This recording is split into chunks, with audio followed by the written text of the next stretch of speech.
getting like a $20, and you know one of the options for that $20 is Music World or HMV, and Yeah.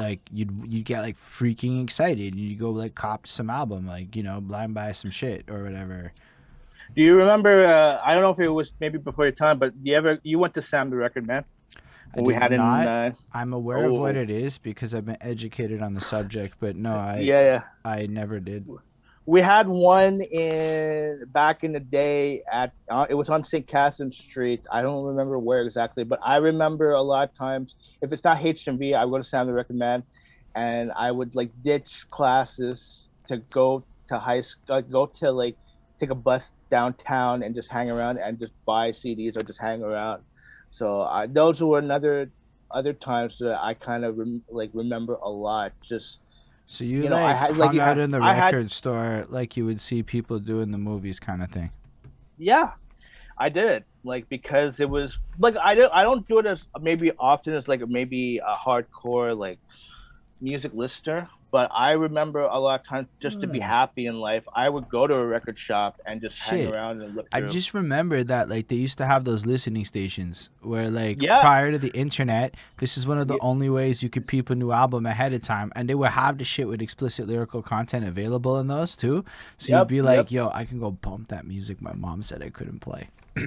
There you go. A lot of times too, I don't know if you remember, like they would have like album like CDs of just the singles, and they would be like $5 at a time. So I remember like if I let's say I had $20, I would cop like four or five of those, and just get the singles, and then there would be a B side to like those singles or like a remix. So I just remember buying a lot of those, and then I realized too, like yeah, I could use those to like actually be a DJ, just buy myself like CDJs or something and then use those albums. So Yeah, like I got really into compilations or greatest hits because you know I never knew what to buy. So if you got the yeah, greatest hits album off the jump, it was like a surefire yeah. way to get a taste for the band and if you liked them or not. Yeah. No, same like a lot of times I would go listen to a lot of greatest hits stuff from particular. I'm like Gangstar I love, but I didn't get any of the albums like Mass Appeal or like prior to getting their 90s greatest hits album, which was a double CD. And then I just loved it. And then I remember buying Mass Appeal, and that was like my eye opener type of album. That and then I just discovered more and more. So yo, no, greatest hits albums are like dope. You know what I mean? So at least that it kind of introduced you. If you're not familiar with the band, that if you're really into them, you could just discover a lot of their works. So, um, like God knows how many like greatest hits albums that I have of like particular artists. You know what I mean? So Yeah, no, that's bringing me back for real. So basically, like later high school though, you start to get more engrossed in the concept of being a DJ because of the technicalities, and your boy is actually doing it. And yeah, yeah. So what happened was like I think at the end of high school, like you know, I had a lot of things that I was thinking about, but I had a goal where I at least wanted. I didn't have any equipment. Like I had maybe a used turntable, which I thought would be useful to like get to use to start as a DJ and then get myself a little mixer. But so in theory, uh, any turntable will work. no, you need a turntable that doesn't have like a automatic belt. You need something that has a like a direct drive because of the stop and go. Meaning that a turntable would be something where you know a lot of times with turntables, if you get like a direct belt, you have a needle where you would drop it, and then when this either you have the needle to the end, or if you press the stop, it'll automatically move the needle back to the starting place. A lot of times with with turntables for DJs, you will need something that doesn't have that, where it's just a direct stop and go, and the needle will just stay where it is. So that's kind of where people have to kind of realize what kind of turntable they would want if they would want to be a DJ. And that was something I kind of learned kind of in the beginning because I just thought it was just any turntable, right? So I got like a cheap turntable and then whatever, but then it wasn't because a lot of times when you try to do some scratching and cuts, the needle would move and it would jump and it would move back to the beginning setting point. So Say So word. yeah, Okay. so so keep that in mind. So if you're gonna buy a turntable, you gotta see what kind of turntable you want. Well, if I'm gonna buy a turntable, I'm definitely gonna not get one with an automatic thing. Yeah, well, here, give me a holler and I'll let you know. No, I'm But not. I'm not. It's not. It's not my. It's not an immediate purchase. But one day I would like to fuck around and try scratching literal vinyls. yeah, well, it's good to like you're producing, right? And I know a lot of beat makers they have turntables so they can Mm. grab like samples and breaks. So I'm not really. those I don't make beats, but a lot of my friends oh do. I just like yeah to use their beats. okay. But nah, for me it's just like really fascinating. Prior to talking to DJs, I don't know how anything worked.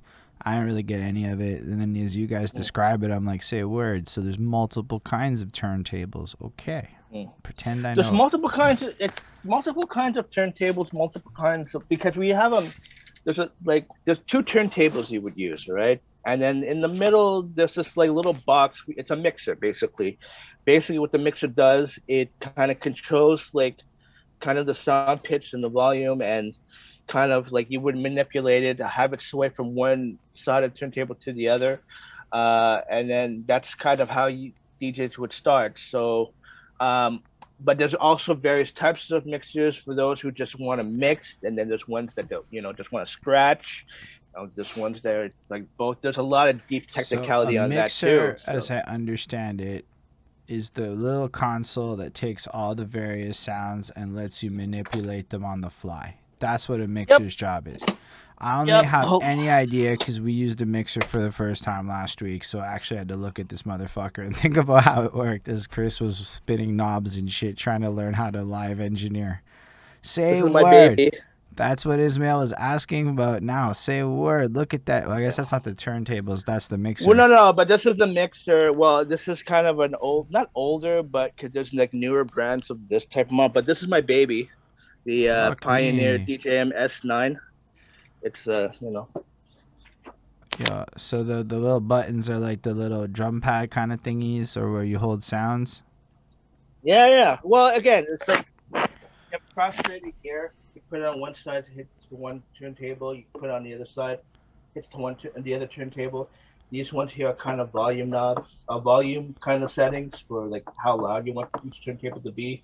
So it's like a cutoff, right? And then I don't have to go through the technical terms here because this is gonna take another 5 hours to explain. I fucking swear, But if you did do that one day, I would watch that stream and I'd be like, "Say word."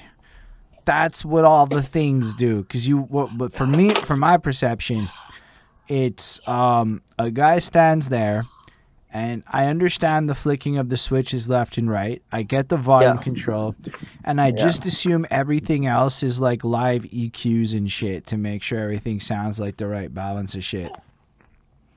Here's a turntable.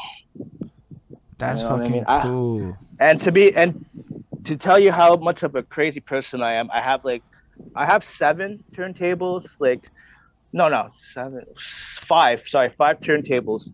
Four of like kind of these. Oh no, I have six. So it's like four of these plus two portables. So you know what I mean? So it's let's just say it's a lot of money to buy a lot of these equipment. So That's fair. And I guess, but I yeah, mean, it creates a monetizable skill, as the guy's yeah, flyer says: corporate events, birthday yeah. parties. Hit up DJ Overflow for virtually anything that you can think of that requires a DJ. He's there for you. He's got two portables. He just said so. And plus, I need money. So That's a great reason. But yo, that's yeah. what's. But I realized that like DJing is because you can go clean, you can go wild, you can go in any direction as a DJ as long as you I show think up what and people spin don't it. I don't I think what people don't understand is DJs who are good DJs are the ones that set the mood of whatever's going on around them, right? And I don't there's DJs that are technical, there's DJs that can just only mix, and there's DJs that can do everything that a DJ can do. So I think what people don't understand is like however I think to me a DJ is very important in terms of what um what to set the mood of what's going on. Like, let's say, for example, you're doing a hip hop show, and I've gone through it where it's like you have your MCs playing, and then you need somebody to fill those type of like those kind of holes between transitions from one MC to another MC, right? So you got your DJ there that'll play the tunes, set the mood.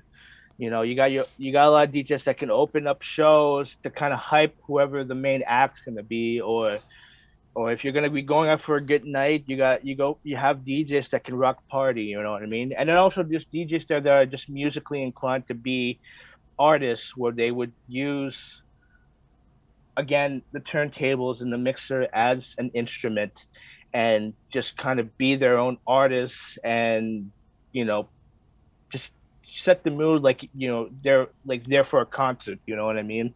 So I think, like, as Mm. much as MCs are cool, like, yeah, MCs are wild in terms of like providing lyrical content and tell a story, and show presence. I think for the most part the DJ is the one there that is like there he's the DJ is the one to set the tone of what the night's gonna be.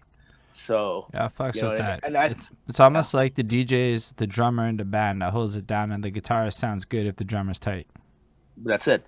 Yeah, and I used to play the drums too, so it goes hand in hand, where like the unsung hero would be the drummer, because he is the backbone of whatever band that's playing. He's the one to set the tone for the bass player to put his groove on, and It's facts. for the guitarist. Yeah, it's true. It's like you No, see enough. I used to play bass, and Yeah, while I didn't go very far with it, for a minute I was part of a little band, yeah. and I remember distinctly, like, I know the guitarist was like following me more than the drummer, but like I needed the drummer because without him, what rhythm am I following, right? Like, But that's it. The basically the bassist and the drummer are kind of like they're like together. You know what I mean? Because those two are they're the backbones of what a band initially can be, or what they can do as performers, or as an act, right? So that's kind of the concept that I would put in as far as being a DJ. And you're right, yeah, the DJ would be in the back end, but is the essential importance of what is in front of them in terms of performing or staying off the night, yo, or but like for you real know what I though, mean? like as a performer, like I've had the pleasure of performing with some like DJs that know what the fuck they're doing, and if you trust your DJ, he's gonna do shit like fuck up your beat, and it's gonna be Yeah, perfect. He's gonna know somehow when you're gonna land shit. I don't know how yeah, y'all know this, but like you've never heard me do this song before, and somehow you still line it perfect, kind of thing. And it's yeah. amazing how like a DJ kind of takes what you would bring, and it almost like goes from like a studio experience into like this unique live experience that is only replicated that night because that DJ chose to feel that cut at that moment.